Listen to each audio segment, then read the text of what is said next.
Saint Laurent de Brindisi, docteur de l'Église, un docteur de l'Église franciscain. Il y en a un autre, c'est Saint Antoine de Padoue. Et on pourrait dire que les deux sont à peu près semblables. Pour être docteur de l'Église, il ne faut pas être n'importe qui. Non seulement il faut avoir été canonisé, donc avoir manifesté aux yeux de l'Église, et avec confirmation de Dieu par des miracles après la mort, une héroïcité dans la façon de vivre les vertus. Mais pour que ce titre-là soit donné en plus, ce qu'il a été pour le moment, en 2020 où je fais cette vidéo, à 36 docteurs, il faut avoir apporté quelque chose de particulier, d'unique, qui va servir pour tout le reste de l'histoire de l'Église à ceux qui se prétendent catholiques. Et je dirais que la plupart des docteurs sont des intellectuels qui apportent une doctrine particulière. Par exemple, les premiers docteurs, au niveau des premiers conciles œcuméniques en Orient, ils se sont battus pour indiquer précisément en théologie ce qu'est la Trinité, ce qu'est le Christ. Est-ce qu'il est vraiment Dieu? Est-ce qu'il est vraiment homme? Est-ce que ces deux natures sont unies? Est-ce qu'il n'a qu'une seule nature? Etc. Saint Laurent de Brindisi, il est appelé le docteur apostolique. Ça veut dire qu'en fait, à la grande époque où se passe la réforme protestante qui arrache à l'Église catholique une grande partie de ses fidèles, il va manifester, mais de manière, je dirais, totale, ce que c'est qu'un apôtre. Ce qu'appelle l'Église un apôtre, ça veut dire comment, dans un chrétien, fidèle serviteur du Christ, brillent ensemble trois vertus qui imitent le Christ et qui donc ramènent à la fois des milliers de protestants, à savoir d'abord une vérité totale, une vérité qui ne se cache pas, la vérité de l'Évangile telle que enseignée par l'Église catholique. Deuxièmement, une charité, mais une charité resplendissante, une charité lumineuse, qui ressemble à la poésie de saint François d'Assise, le fondateur des Capucins, où il est entré. Et puis, une profonde humilité qui fait que la personne se sent comprise, que l'hérétique ne se sent pas traité d'hérétique, mais au contraire, compris, et qu'on ne le traite pas d'hérétique parce que tout simplement, quelquefois, il ne l'est pas. Il a simplement suivi le courant dominant dans l'église où un pasteur prêchait. Donc, il faut maintenant que je raconte sa vie et que je montre aussi sa doctrine, la doctrine qui en est sortie. C'est un petit garçon qui naît à Brindisi le 22 juillet 1559. Donc on est en Italie, on est dans une ville portuaire qui fait le trait d'union entre le monde oriental d'un côté et puis le monde romain. Voici une carte qui présente l'endroit où c'est.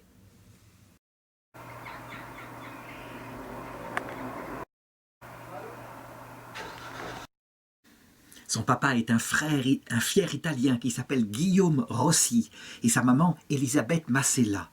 Et le papa demande que son fils premier-né, soit nommé par un prénom extraordinaire. Il l'appelle Jules César Rossi. Jules César, ça veut dire qu'il a de l'ambition pour lui et peut-être de l'ambition politique.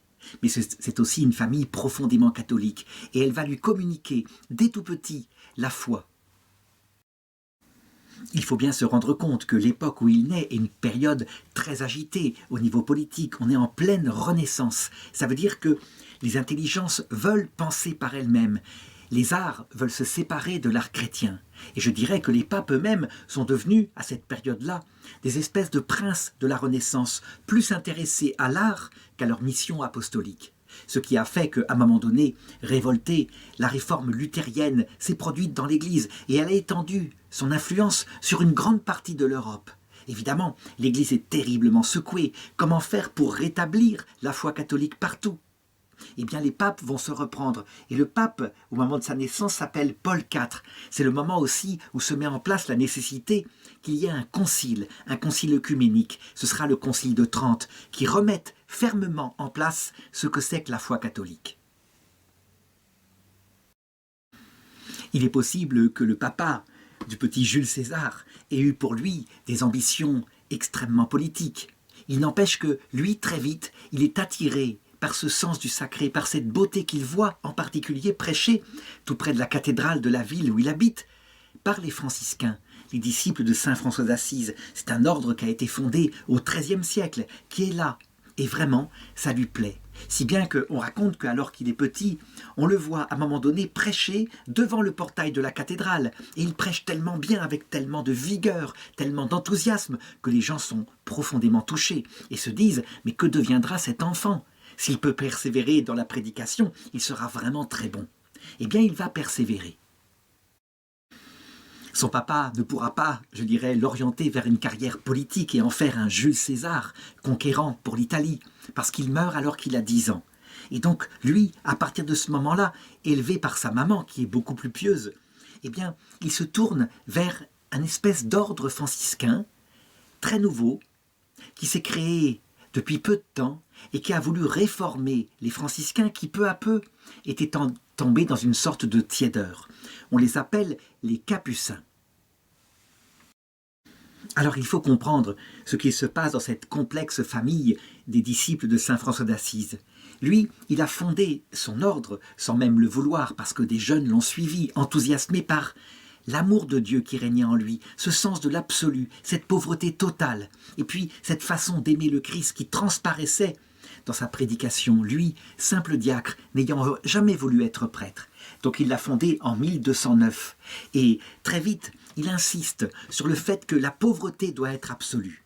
Il le sait, il a été lui-même riche. Et la tentation, c'est petit à petit de se laisser de nouveau circonvenir par l'attrait de l'argent, de posséder des propriétés, de les accumuler, parce qu'évidemment, les gens donnent beaucoup, tellement ils sont admiratifs devant ces jeunes hommes et ces jeunes femmes, parce que viendront plus tard les Clarisses, qui se consacrent à Dieu. Donc donner sa richesse, et en échange avoir une prière pour aller dans l'autre monde au paradis, c'est le réflexe des gens. Malheureusement, cette grande pauvreté, je dirais même au départ, ce rejet de la formation intellectuelle qui forme des gens gonflés d'eux-mêmes, eh bien, des autorités de l'Église vont vouloir modérer les choses. Et ça se comprend très bien. Il faut des bâtiments, un minimum. Il faut pouvoir recevoir les frères, qui sont nombreux, pour qu'ils fassent des études. Parce que, pour prêcher le Christ, puisque les franciscains sont un ordre prêcheur, il faut le connaître.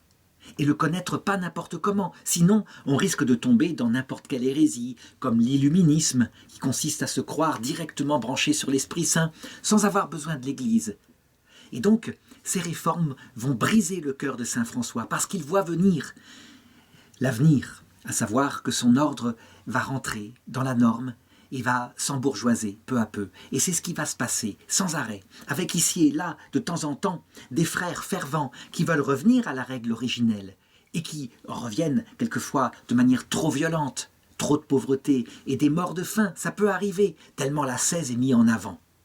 Donc, perpétuellement, il y a ce mouvement vers le charisme de saint François et la modération qui vient de l'Église, qui ne veut pas, évidemment, que des jeunes vocations meurent comme ça, à force d'aller trop loin. Eh bien, nous sommes maintenant en 1526, presque au moment où naît la réforme protestante, et voilà que des jeunes hommes vont être désireux, une fois de plus, de revenir aux sources. Ça veut dire à saint François d'Assise. Il s'appelle Mathieu de Brasky, Louis et Raphaël de Fossombrone. Et il réhabilite l'ordre, et parce qu'on ne peut pas créer, je dirais, mettre du vin neuf dans des outres vieilles, eh bien il fonde quelque chose de nouveau, et il l'appelle les Capucins. Mais comme ils sont équilibrés, qu'ils vont juste à la limite de ce qu'il faut, dans l'absolu et dans la ferveur, eh bien ça a un succès formidable, si bien que plein de jeunes se présentent pour rentrer, et cette réforme compte déjà 5000 frères au moment où le petit Laurent naît, et elle va en compter à un moment donné jusqu'à 17 000, puis ensuite 32 000 dans son premier siècle d'existence. Donc ça montre que ça correspondait vraiment à un besoin pour l'Église. Du coup, bouleversé par ce qu'il voit, le petit Laurent de Brindisi a à peine 10 ans qu'il supplie son père, il supplie sa mère de pouvoir y entrer. Il leur dit « Dieu m'y appelle, c'est certain, Dieu m'y appelle ». Évidemment, il est trop jeune, il n'en est pas question.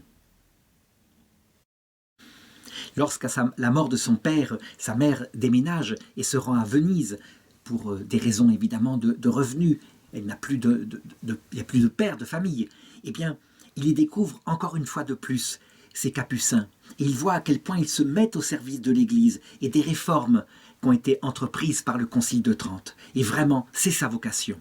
C'est tellement net qu'à un moment donné, lorsque sa mère meurt et qu'il n'a plus d'attache, plus de permission à demander, eh bien, il demande à y entrer et il y est accepté. Il a alors 16 ans. Nous sommes en 1575 et il entre dans le couvent de Vérone. Son oncle, chez qui il s'est réfugié, n'est pas contre. Cependant, le prieur du couvent veut essayer de le décourager. D'abord, il est bien jeune, et puis il veut lui montrer ce que c'est que cette vie, qui sera très austère. Alors il lui dit ce que ça c'est. Il lui explique la cellule, qui sera étroite, aux murailles nues, qui seront austères. Eh bien, il répond que cette cellule renferme un crucifix. Seulement, ça compte pour moi, et elle sera pour moi plus belle que les salles somptueuses des plus riches palais. Alors on l'accepte, et il se révèle effectivement pas seulement un feu de paille, mais une véritable vocation solide, fidèle, et pas seulement quelques jours, mais toute sa vie. Voilà le rapport que font les frères. Il était attentif à tous ses devoirs, il était le premier à tous les offices du jour et de la nuit. Il était fidèle dans l'observation des moindres points de la règle. Il était soumis envers ses supérieurs et respectueux envers ses frères, dépassant les jeûnes et les austérités de l'ordre, si bien qu'à un moment donné, il s'attira l'affection et l'admiration de tous. Du coup, unanimement, le chapitre des frères l'accepte pour qu'il puisse prononcer ses vœux simples, et on lui propose comme nom Laurent, à propos de Laurent, Saint Laurent de Rome, un martyr des premiers siècles. Il prononce ses vœux exactement le 24 mars 1576. Et alors, évidemment, on le met aux études, parce que les Capucins ont compris, eux, ne serait-ce qu'à l'image de ce qu'était saint Antoine de Padoue, qui lui-même avait complètement bouleversé saint François d'Assise. Et il avait dit, en l'entendant prêcher, à ces études-là, d'accord, oui, je les veux. Et donc il avait accepté d'introduire ces études, ce qui est tout à fait logique. Pour aimer Dieu, il faut aussi le connaître. Toujours est-il que, avant de parler des études qu'il va devoir faire, je voudrais donner quelques mots sur sa vie spirituelle, à cette époque-là. Sa piété se tourne tout naturellement vers Dieu et vers le ciel, en particulier à travers la Vierge Marie. Et c'est pourquoi j'ai mis derrière moi son icône, parce qu'on peut dire que Laurent de Brindisi, c'est un disciple de Marie. Et sa piété se tourne vers Dieu comme premier servi à travers une chose très particulière qui s'appelle la prière. Et il le dit, il le dira même plus tard. Oh, si nous considérions cette réalité qu'est la prière, c'est-à-dire que Dieu est vraiment présent à nous quand nous lui parlons en priant, qu'il écoute vraiment notre prière, même si nous prions seulement avec le cœur et avec l'esprit, et que non seulement il est présent et nous écoute, mais qu'il peut même et qu'il désire volontiers répondre, et avec le plus grand plaisir, à nos questions. Donc évidemment, ça va développer en lui une vie surnaturelle, extraordinaire, qui va faire qu'il va se tourner aussi vers ce qui lui permet de recevoir Dieu dans son cœur, à savoir l'Eucharistie. Et il va être plus tard un prêtre extraordinaire, mais j'en parlerai après. Donc son prieur l'envoie aux études, et il l'envoie à Padoue, qui est une ville universitaire. Et là, ça va être extraordinaire, parce que quelque chose va se révéler en lui auquel on ne s'attend pas.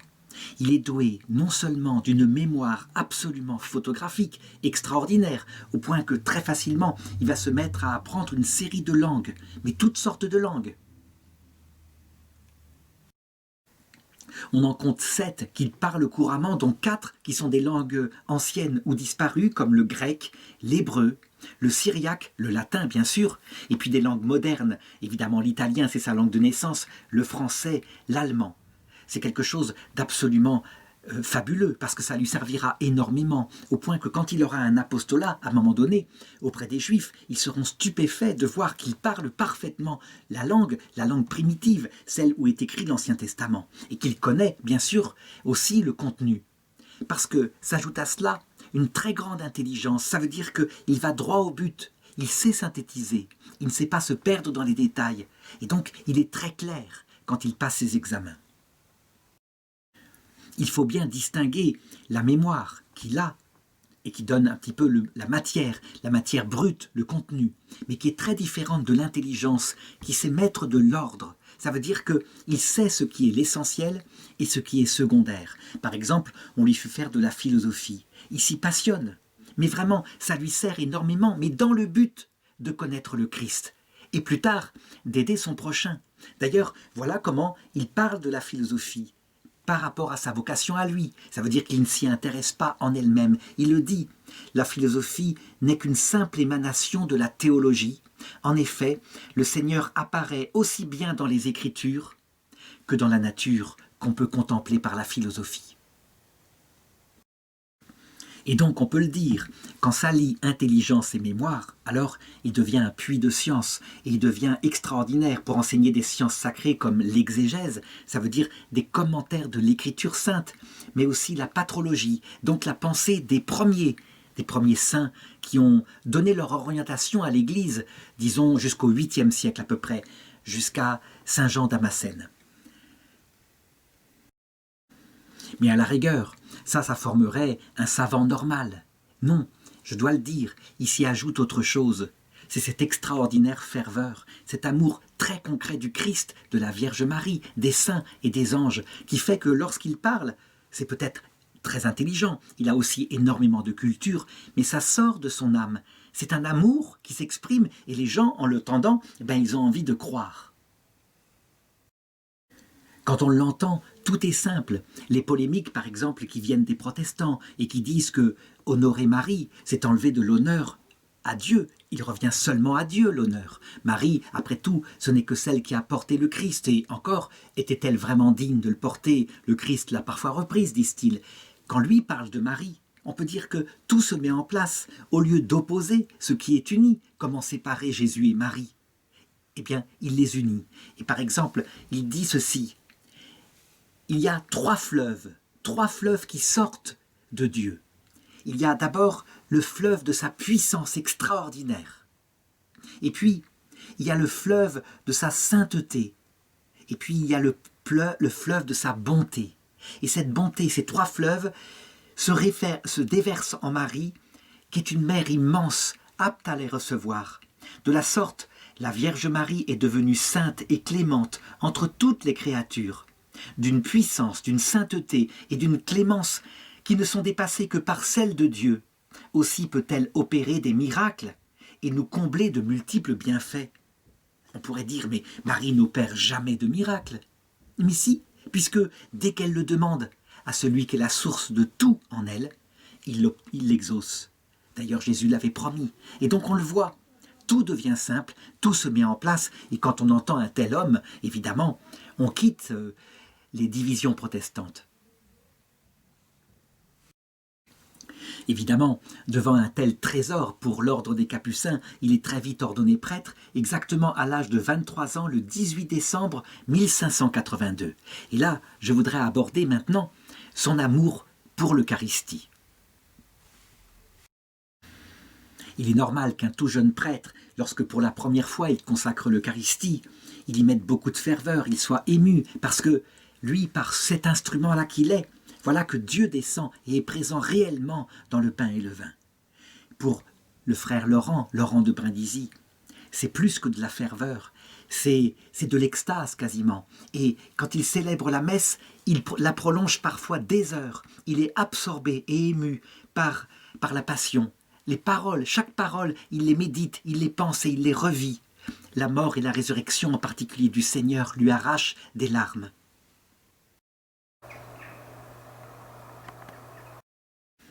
Et évidemment, avec une telle ferveur pleine de simplicité franciscaine, eh bien, le Seigneur ne peut manquer de temps en temps de lui donner des petits clins d'œil dès cette terre. Par exemple, on raconte qu'un jour, alors qu'il offrait le saint sacrifice de la messe, juste après la consécration, voilà que Jésus-Christ lui apparut dans l'hostie sous forme d'un petit enfant qui le caressait et qui lui souriait avec une grâce toute divine. Et chacun des pas des saints était l'occasion d'une merveille, et sa présence suscitait partout, évidemment, un incroyable enthousiasme, on se doute, dans le peuple italien qui est tellement tactile, qui aime bien ces choses-là, eh bien, il attirait les foules.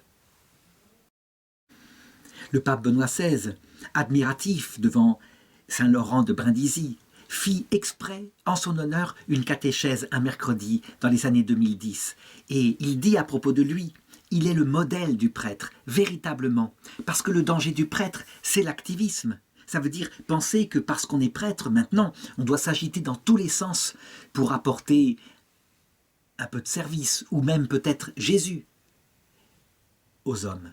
En réalité, la source de tout prêtre, Saint Laurent de Brindisi le montre, c'est l'Eucharistie. Et lui, il n'hésitait pas à passer des heures d'abord devant l'Eucharistie. Et après, du coup, ça jaillissait en vie éternelle sur les gens qui l'entendaient. Mais pas dans l'ordre inverse. Et donc Benoît XVI se rendit même à Brindisi, la ville de naissance de Saint Laurent, et rappela dans son sermon que le moment de la prière est le plus important dans la vie du prêtre, celui où la grâce divine agit avec le plus d'efficacité en donnant sa fécondité au ministère. Et le pape insistait, et c'est véritablement une leçon après la grande crise qu'a connue l'Église depuis mai 68, la priorité des priorités, c'est Dieu. Certains répondaient, mais non, c'est le pauvre. Dieu, on verra bien, mais d'abord le pauvre. Et Benoît XVI répond, non, c'est Dieu. Et parce qu'on met Dieu en priorité, alors le pauvre, de toutes les formes de pauvreté, et pas seulement la pauvreté matérielle, sera notre priorité apostolique. Et justement, à partir du moment où il est prêtre, bien il se met à exercer son activité apostolique sans jamais tomber dans l'activisme. Et pourtant, Dieu sait ce qu'il va en avoir. Et il va prendre le titre de docteur apostolicus parce qu'il faut véritablement regarder justement la manière dont son apostolat s'est exercé, alliant vérité, je l'ai dit, amour, humilité, et puis amour transfiguré par cette poésie qui est si particulière aux Capucins. Donc d'abord, ce sont ses supérieurs qui l'envoient pour prêcher. Il est bien une sorte de frère prêcheur, même s'il n'est pas dominicain, il est franciscain, mais c'est la même mission. Et donc il l'envoie prêcher partout, en Italie, en Allemagne et dans d'autres pays. Et évidemment, sa prédication, elle fait des malheurs. Les gens sont bouleversés, véritablement, il retourne les paroisses. Et les gens retournent à la foi. Si bien que très vite sa réputation arrive auprès du pape Grégoire XIII. En fait, il s'appelle Hugo Boncompagnie, c'est le pape de 1572 à 1585, qui l'appelle à Rome, parce qu'il y a pour lui un apostolat très important à faire, un apostolat à faire par rapport au peuple juif. Le peuple juif qui à Rome a presque toujours été protégé par les papes, mais que les papes gardent espoir d'amener peu à peu à reconnaître Jésus, fils d'Israël, comme leur Messie.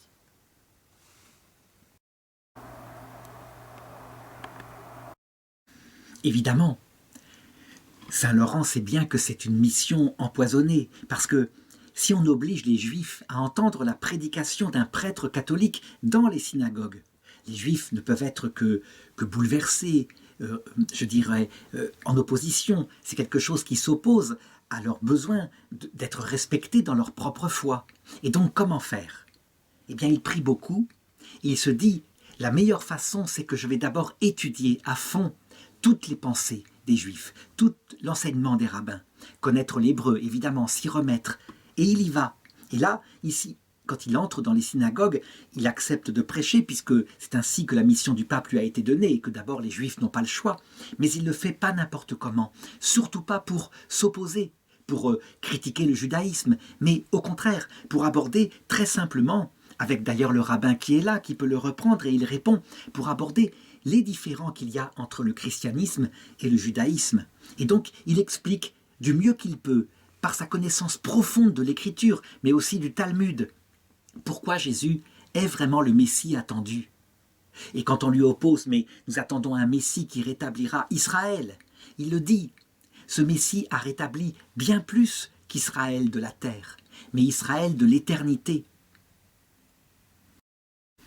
Parce que, et vous vous rendez bien compte, disait-il, la terre de Canaan, qu'avait été promise à Abraham, Isaac et Jacob, qui a été conquise par Josué, cette terre-là, quand elle a été enlevée au peuple juif par Nabuchodonosor, les Juifs se sont bien rendus compte qu'en réalité, elle signifiait quelque chose de bien plus grand, d'éternel, d'infini, l'autre monde.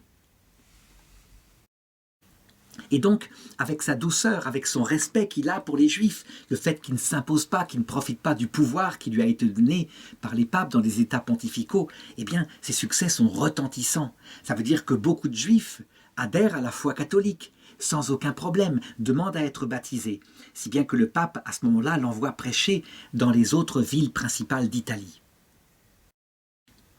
Alors actuellement, évidemment, On ne ferait pas cela. On ne forcerait pas les Juifs dans les synagogues à entendre les prédications des chrétiens. Cette idée-là a été pourtant souvent pratiquée au Moyen-Âge et à la Renaissance. Au Moyen-Âge, par exemple, par Saint Louis, qui obligeait les Juifs à entendre au moins une fois par an un sermon chrétien. En réalité, c'est qu'on espérait que le peuple juif, s'il se convertissait, alors le Christ reviendrait dans sa gloire. En réalité, on sait que le Seigneur se garde une partie du peuple juif qui n'est pas devenu chrétien pour en faire un grand signe de son retour à la fin du monde. Et donc, c'est le Seigneur lui-même qui, quand il veut toucher ici et là une personne de religion juive, le touche. Et il faut prêcher, évidemment, mais il se garde le peuple en général pour un grand projet. Que saint Paul résume dans l'Épître aux Romains, que sera le retour dans l'Alliance, si ce n'est une résurrection d'entre les morts? Dans tous les sens du terme, je pourrais ajouter résurrection dans le sens que tout prendra sens pour eux, mais aussi parce que le Christ reviendra dans sa gloire sur la terre à ce moment-là. Alors évidemment, ces supérieurs religieux, les capucins, commencent à lui confier des tâches de plus en plus nombreuses, de plus en plus lourdes. Par exemple, de 1583 à 1586, il devient lecteur en théologie et en écriture sainte à Venise, donc pour les frères franciscains, pour les frères du noviciat, pour les frères en formation. Et là, il se montre extraordinaire, il fait l'unanimité. En effet, il est théologien, expert en écriture sainte et dans les pères de l'Église. Mais la façon dont il présente les choses, en les illustrant par des exemples qui tout de suite rendent simples les plus subtiles distinctions, fait qu'on comprend tout. L'intelligence est immédiatement éclairée quand il parle. La présentation qu'il fait, en plus, est non seulement claire, comme je viens de l'indiquer, mais elle est douce. C'est-à-dire qu'il rayonne l'humilité, il rayonne la bonté, si bien qu'on se presse à ses leçons. Et je dirais, ces qualités-là resteront toute sa vie, si bien qu'à quand à un moment donné, on l'enverra pour faire des controverses théologiques avec les luthériens en Allemagne, eh bien la même méthode ramènera à la foi catholique plénière des milliers de luthériens. Aucun problème théologique ne le rebute. Donc les sujets particulièrement polémiques, comme par exemple les protestants qui refusent le sacerdoce et particulièrement l'origine divine de l'épiscopat, pour eux c'est une aberration, c'est quelque chose qui est de la gloire humaine. Et aussi ils refusent la justification comme transformation intérieure de l'homme par la charité, pas seulement la foi, mais un amour réciproque pour Dieu qui jaillit vers le prochain. Là-dessus, il aborde le sujet. C'est le sujet principal qui a fait que Luther est sorti de l'Église catholique. Et puis, la question des œuvres. Est-ce que les œuvres sont nécessaires au salut? On sait bien que saint Paul dit les œuvres de l'Ancien Testament ou les œuvres matérielles, mécaniques. Non, bien sûr que non. Mais les œuvres de la charité. Ce que saint Jacques précise comme étant absolument nécessaire, sinon la foi, c'est qu'elle ne sert à rien. Eh bien, il l'explique sans polémique, simplement, et ça convainc les gens. Évidemment, il se met à la portée de ses auditeurs. Ça veut dire qu'il le sait très bien. Il y a 3 canaux par où la source vive, qu'est le Christ, avec son Esprit Saint, se transmet aux hommes tant que nous sommes sur terre, puisque nous ne sommes pas encore dans la vision béatifique où nous serons directement face à face avec la source vive. Et donc les 3 canaux sont la tradition. Mais les protestants la refusent.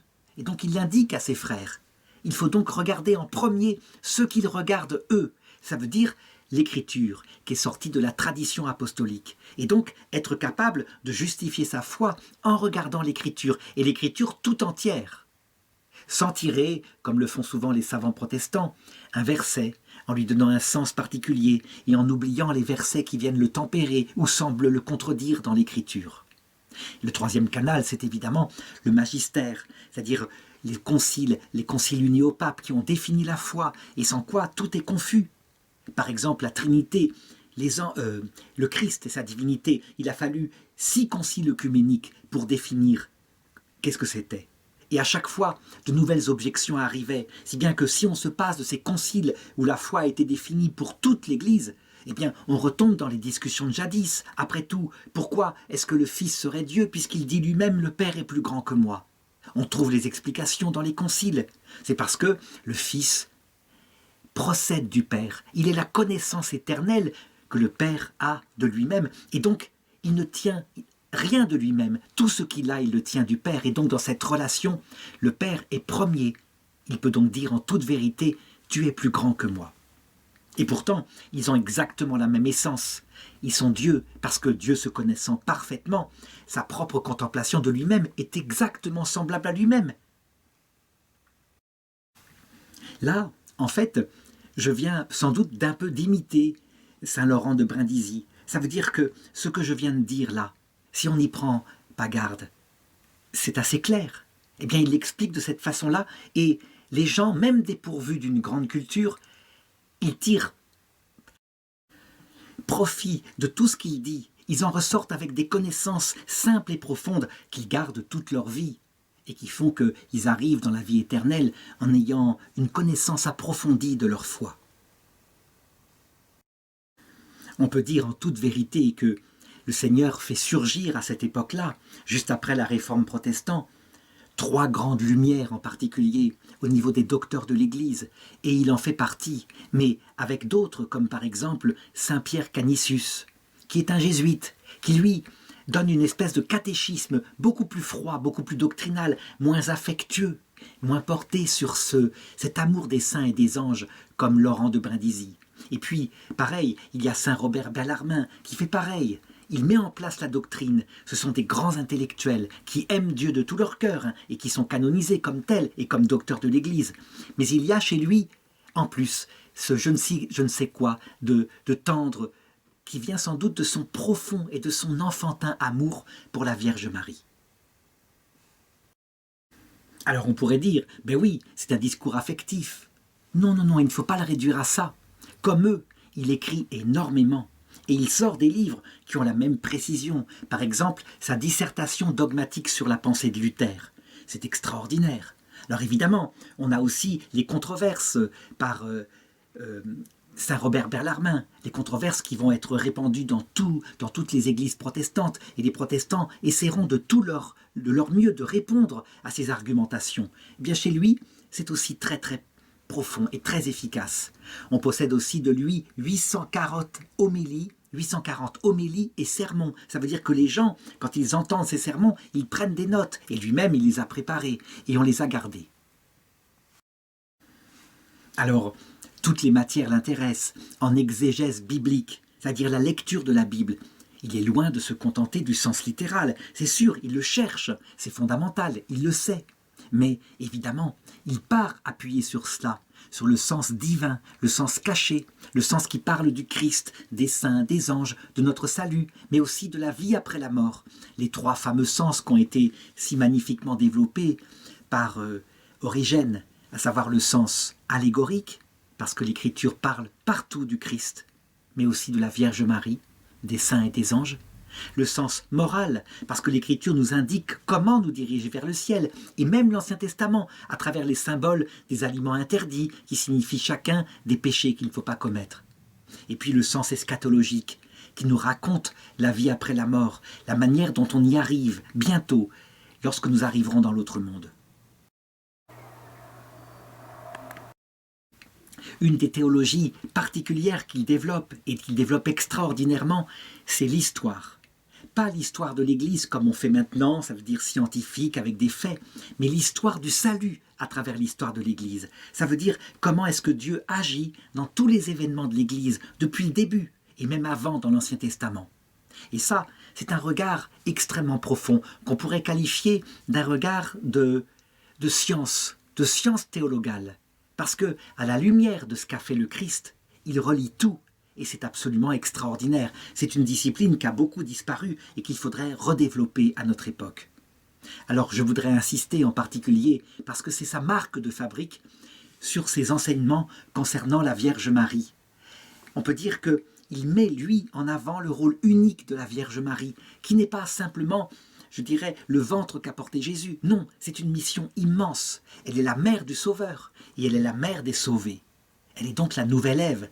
Et donc il l'écrit, alors quelques petits extraits, je ne peux pas tout lire, il en a parlé tellement.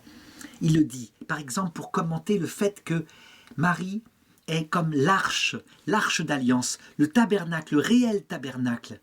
Et ça permet de comprendre que nous le sommes aussi quand nous prions, puisque Jésus vient habiter en nous. Autrefois, c'était dans l'arche du testament du Seigneur, arche qui était trésor et trône de la divinité, que les véritables Israélites plaçaient pieusement tout leur espoir et leur salut. Donc c'est l'arche d'alliance portée par les prêtres, avec à l'intérieur, dit l'Épître aux Hébreux, le bâton d'Aaron qui avait fleuri, les tables de la loi et un peu de manne. Il dit, c'est à cette arche qu'ils recouraient dans leurs besoins et leurs adversités. Ils l'honoraient par-dessus tout, prosternés devant elle. Ils priaient du fond du cœur pour obtenir le secours de Dieu. Aujourd'hui, les vrais Israélites, c'est-à-dire les fidèles du Christ, les fils légitimes de la Sainte Église, n'agissent pas autrement envers la Vierge Marie, Mère de Dieu, arche vivante de la divinité. C'est en elle, en effet, après le Christ, qu'ils ont placé toute espérance de leur salut, c'est à elle qu'ils recourent. Donc c'est son sermon sur la salutation angélique. Et la Vierge Marie est partout, partout dans ses prédications. Je vais essayer d'en parler par exemple par rapport au jugement dernier. Dies ira, jour de colère, dit l'Écriture. Et évidemment, c'est effrayant. Pour les hommes charnels, ça veut dire, en gros, ça ne va pas rigoler cette fois. Et bien voilà ce que ça devient lorsque saint Laurent de Brindisi en parle. Il le dit, « Ô terre, tu as ouvert une fois ta bouche pour engloutir vivants les impies. » Là, il fait référence à ce qui s'est passé à l'époque de Moïse, quand des gens qui s'étaient révoltés ont été engloutis dans la terre. Et il continue, « Ô ciel, tu as fait pleuvoir une fois le feu sur des impies, et tu les as réduits en cendres. » Il fait référence à Élie, qui appela le feu du ciel sur des gens venus l'arrêter, envoyés par la reine Bethsabée. « Toi, Dieu, qui possèdes la foudre effroyable, à qui la réserves-tu ? Frappe et extermine ces impies et conduis-les à la perdition. » Eh bien, je vais vous dire, non, Dieu est très miséricordieux. Il dissipe tout mal. Par ta grâce, rends bon ceux qui sont mauvais, afin que nous soyons sauvés, et que, pour la gloire de ton nom, nous vénérions et honorions la bienheureuse Vierge Marie, comme elle le mérite, et que nous honorions et que nous disions toujours avec entière dévotion, « Je vous salue, Marie, pleine de grâce. » Et priez pour nous, pauvres pécheurs, maintenant et à l'heure de notre mort, à l'heure où viendra le jugement. On le voit, il transforme tout en amour, et les éclairs furieux de Dieu deviennent les éclairs de son apparition, lorsque le cœur des plus méchants se convertissent en voyant un tel amour. Alors du coup, il ne pouvait que parler aussi de l'Esprit Saint. Il va mettre en valeur le rôle particulier de l'Esprit Saint, qui est assez inconnu. On n'en parle pas souvent, on regarde évidemment souvent le Christ parce qu'il s'est incarné, il y a beaucoup d'actions, et donc ça parle mieux à notre imagination. Alors il le dit. La troisième personne de la Sainte Trinité, elle éclaire et aide notre engagement à vivre dans la joie le message de l'Évangile. L'Esprit Saint rend doux le joug de la loi divine et léger son poids, afin que nous observions les commandements de Dieu avec une très grande facilité et même avec du plaisir. C'est quelque chose que ceux qui se sont convertis comprennent facilement. C'est vrai que, porté par l'Esprit Saint qui enflamme l'amour dans le cœur, le fait d'aimer son prochain, de pardonner à ses ennemis, devient presque facile, tellement les péchés sont relativisés. C'est l'Esprit Saint, par exemple, qui nous apprend quand nous avons un ennemi, que cet ennemi, il faut un peu le considérer comme l'ennemi que nous avions quand nous avions 5 ans, et le méchant garçon qui nous avait volé notre bonbon et qui l'avait mangé. Nous lui en voulions. Eh bien, l'Esprit Saint, il montre comme tout est relatif, et nos ennemis actuels, quand nous serons face au Christ, dans l'autre monde, eh bien nous paraîtrons comme cet enfant-là qui nous a volé notre bonbon. Tellement c'est relatif, les choses et le mal qu'ils font sur terre, même quand ils nous prennent la vie, en comparaison de la gloire immense qu'est de l'autre côté, les vrais biens. Alors évidemment, avec un tel apôtre, les franciscains décident de lui confier carrément les novices. Et donc il devient, de ses 27 à ses 29 ans, le supérieur et le maître des novices à Bassano del Grappa. Et il s'en occupe évidemment magnifiquement. Ceux-là garderont un souvenir impérissable de ce qu'il leur a appris, parce qu'il leur met dans le cœur la piété qui leur sert toute leur vie, qui est la base, mais il leur met aussi l'amour de la connaissance, dont ils auront besoin, fondé sur cette piété. Par exemple, il leur recommande l'obéissance et l'humilité. C'est un peu le terreau dans lequel tout le reste va pousser. Et sans l'obéissance et l'humilité, même leur charité sera un arbre sans racines qui se flétrira.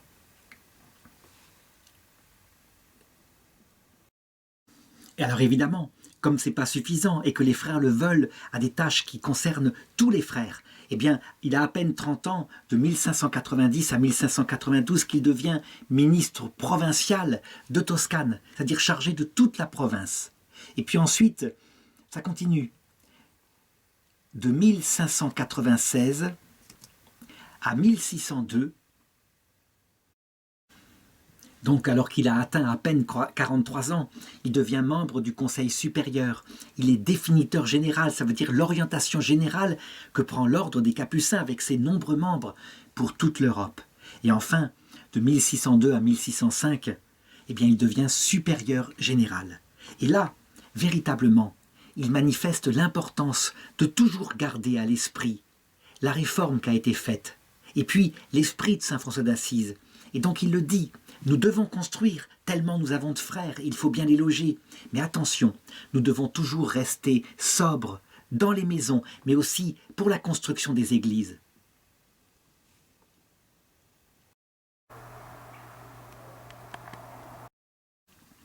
Il se permet aussi à ce moment-là d'ajouter sa patte particulière, ça veut dire son amour de la formation intellectuelle, si importante. Il veut que les franciscains soient de plus en plus cultivés, afin de pouvoir, en particulier, répondre aux protestants, pas seulement par un amour qui rayonne d'eux, mais aussi par une argumentation respectueuse des personnes. Et donc il leur dit, il faut avoir un grand amour pour l'écriture sainte. Lui, il la savait pratiquement par cœur, avec sa mémoire encyclopédique, et donc il stupéfiait les rabbins quelquefois, tellement il pouvait même leur réciter en hébreu l'Ancien Testament. Il montre à quel point l'écriture sainte que les protestants ont mis en avant, certes en se débarrassant des autres canaux, mais l'écriture sainte, la parole de Dieu, est véritablement essentielle. Il faut la connaître maintenant. Il le dit, la parole du Seigneur est lumière pour l'intelligence et feu pour la volonté, pour que l'homme puisse connaître et aimer Dieu. Pour l'homme intérieur, qui au moyen de la grâce vit de l'Esprit de Dieu, il est pain et eau, mais un pain plus doux que le miel, et une eau meilleure que le vin et le lait. C'est un maillet contre un cœur durement obstiné dans les vices. C'est une épée contre la chair, le monde et les démons, et pour détruire tous les péchés. Du coup, à force de mieux connaître l'Écriture que les protestants, évidemment, il apprend à ses frères que, par ces simples armes-là, parce que c'est une arme de Dieu, eh bien, on peut facilement ramener à la foi plénière, jusque dans la communion des saints, le maximum de personnes qui entendent ce genre de prédication. Donc c'est inutile que j'insiste davantage, je voudrais aborder un autre fait qui est tout à fait significatif. À cette époque-là, je l'ai dit, il y a énormément d'événements politiques et des guerres qui peuvent surgir ici ou là. On se rend compte qu'en fait, Saint Laurent de Brindisi, il a une façon de parler qui fait penser un peu à celle de Saint Bernard. Un tel homme, on ne lui résiste pas, parce qu'il rayonne l'amour. Et du coup, tous les problèmes humains, les duretés, les difficultés diplomatiques, etc., quelquefois, il suffit de l'avoir entendu et elles disparaissent. Ça veut dire que tout devient possible. Du coup, les princes de ce monde, les princes laïcs, mais aussi les papes, vont se mettre à lui confier de plus en plus des missions diplomatiques un peu partout en Europe, parce qu'ils savent qu'avec un tel homme, on ne résiste pas. Un pape aura même un mot en disant « envoyer Laurent de Brindisi », mais c'est plus que envoyer un corps d'armée face à l'ennemi.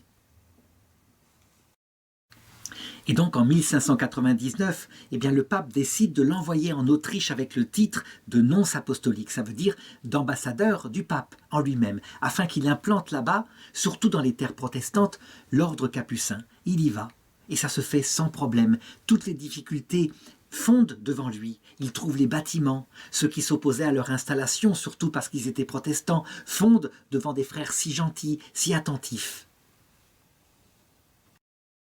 Au début, il ne vient qu'avec 11 frères capucins, et puis peu à peu, bien d'autres le rejoignent, si bien qu'il peut implanter son ordre à Prague, à Vienne, à Graz.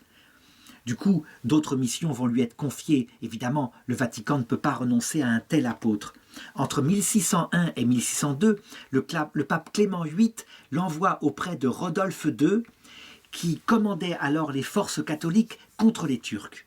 En effet, il y a le danger protestant, je l'ai dit, mais il y a un danger qui est presque plus fort, à savoir que l'Empire ottoman est en train d'entrer en Europe.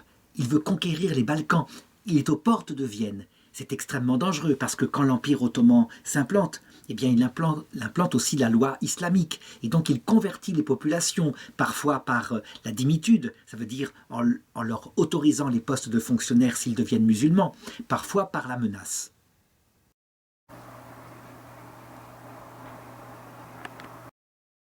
L'idée du pape, en envoyant Saint Laurent de Brindisi, c'est d'enthousiasmer les armées chrétiennes afin qu'elles aient envie de se battre pour défendre la chrétienté, être un rempart contre l'invasion. Eh bien, le rôle de ces franciscains va être extraordinaire. Ça veut dire que ils ne sont pas seulement là pour prêcher, pour dire la messe, pour encourager avec des bons mots. Ils sont au cœur des combats, en portant la croix comme ça, en accompagnant ceux qui sont blessés, en leur donnant l'absolution, en leur promettant le paradis. On peut dire qu'il enflamme les choses. Et les troupes menées par Philippe Emmanuel de Lorraine, qui est le duc de Mercœur, sont galvanisées par le soutien spirituel de Laurent de Brindisi. Et elles remportent une victoire éclatante sur les Turcs en Hongrie.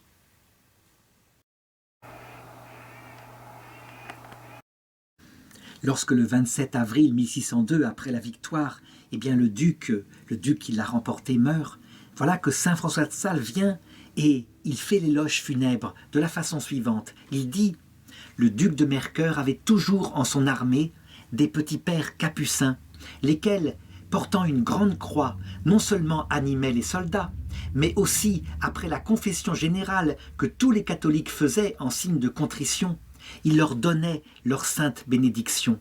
Mais surtout, c'était une belle chose que de voir ce général exhorter ses capitaines à la constance, leur remontrer que s'ils mouraient, ce serait avec le mérite du martyr, et parler à chacun en sa propre langue, français, allemand, italien. Et le général dont il parle, évidemment, c'est le général des Capucins, à savoir Laurent de Brindisi. En 1606, il y a un nouveau pape sur le siège pontifical qui s'appelle Paul V.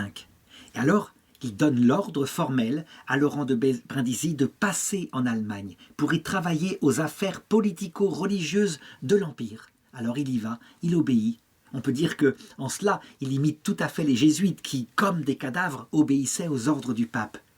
Là-bas, il y a une ligue qui s'appelle l'Union évangélique protestante, qui est très efficace pour entraîner le maximum de gens vers la révolte du protestantisme. Eh bien, il crée en face une ligue catholique, ça s'appelle justement la Ligue catholique, mais attention, toujours sans humilier. Il ne s'agit pas d'entrer dans le combat frontal, non. C'est simplement, ça permet des disputations, des discours, des débats, quoi, et véritablement avec le respect des personnes. C'est une chose d'ailleurs qu'il partage avec les autres docteurs que j'ai cités, à savoir Saint Pierre Canisius et Saint Robert Bellarmin. Du coup, sa manière de faire, qui sera gardée précieusement en note et décrite par ses frères, fait de lui un des plus savants exégètes et aussi des controversistes de la contre-réforme qui suit le Concile de Trente et qui va effectivement reconquérir au catholicisme en l'expliquant des terres entières, en Bavière, en Autriche, en Allemagne, en Suisse, etc. Et ses missions continuent, et quand il n'en a pas, eh bien, il continue de s'occuper de ses frères. Il s'occupe comme ministre général en visitant les couvents, en incitant à l'observance de la règle, au retour de la ferveur. En 1611, par exemple, les Turcs attaquent, et cette fois ils se dirigent vers l'Italie. C'est une armée de 80 000 hommes. Alors il retourne auprès des soldats, et de nouveau, il les stimule avec la croix, et il leur parle du sens de ce combat. Ils protègent, ils sont le rempart de l'Europe, et donc les Turcs sont repoussés une fois de plus.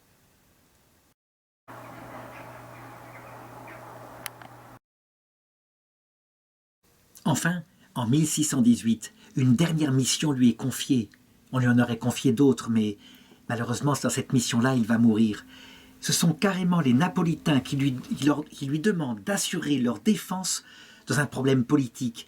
Le duc d'Osma, vice-roi, avec une opposition, enfin, c'est de la politique de l'époque, sachant que Madrid s'en mêle, Lisbonne, c'est toute l'affaire de l'Empire germanique.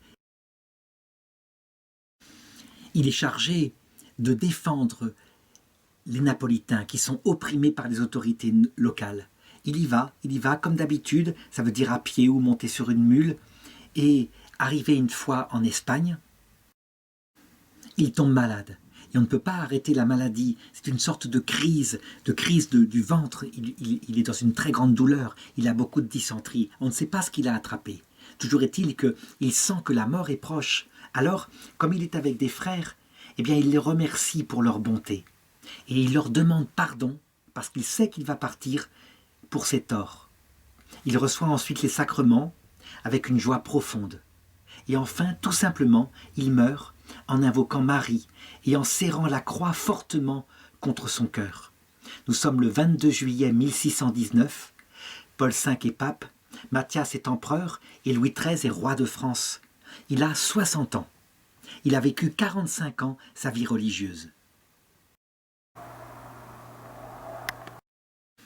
On peut dire avec saint Paul qu'il a mené son combat jusqu'au bout, avec une activité débordante, incroyablement débordante, sans tomber dans l'activisme.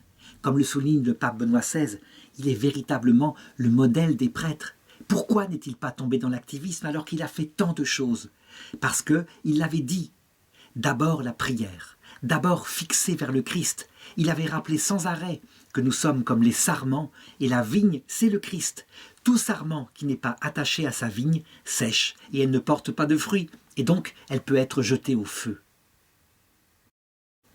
D'après le pape Benoît XVI, il est manifestement le vrai modèle de ceux qui sont apôtres, de ceux qui sont missionnaires, de ceux que désire le Concile Vatican II. Le Concile Vatican II n'a jamais prôné une sorte d'activisme purement horizontal, mais véritablement ceci.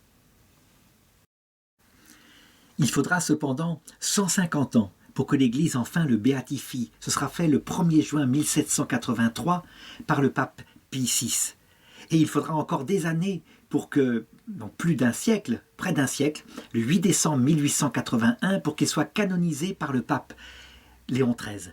On peut dire que l'Église, elle a le temps de l'éternité, elle fait de longues enquêtes. Toujours est-il qu'en 1959, le pape Jean XXIII, qui lui-même est saint, mais qui a été canonisé beaucoup plus vite, le proclame docteur de l'Église universelle sous le titre de docteur apostolique. Donc c'est là-dessus qu'il faut le regarder. Il est docteur apostolique non seulement par sa doctrine, mais par sa manière de donner la doctrine. Il est en cela quelque chose d'unique, quelque chose de plus grand que les grands docteurs de son époque, plus grand que Pierre Canisius, qui lui est plutôt un docteur sur d'autres points, plus grand que Robert Bellarmine. Véritablement, parce qu'en lui, il y a cette nuance tendre envers la Vierge Marie, cette poésie qui émane de son âme. On a le modèle des docteurs, tels que le Christ les aime, et tels que saint François d'Assise lui-même les avait aimés à travers saint Antoine de Padoue, qui d'ailleurs est aussi docteur de l'Église, saint Antoine de Padoue.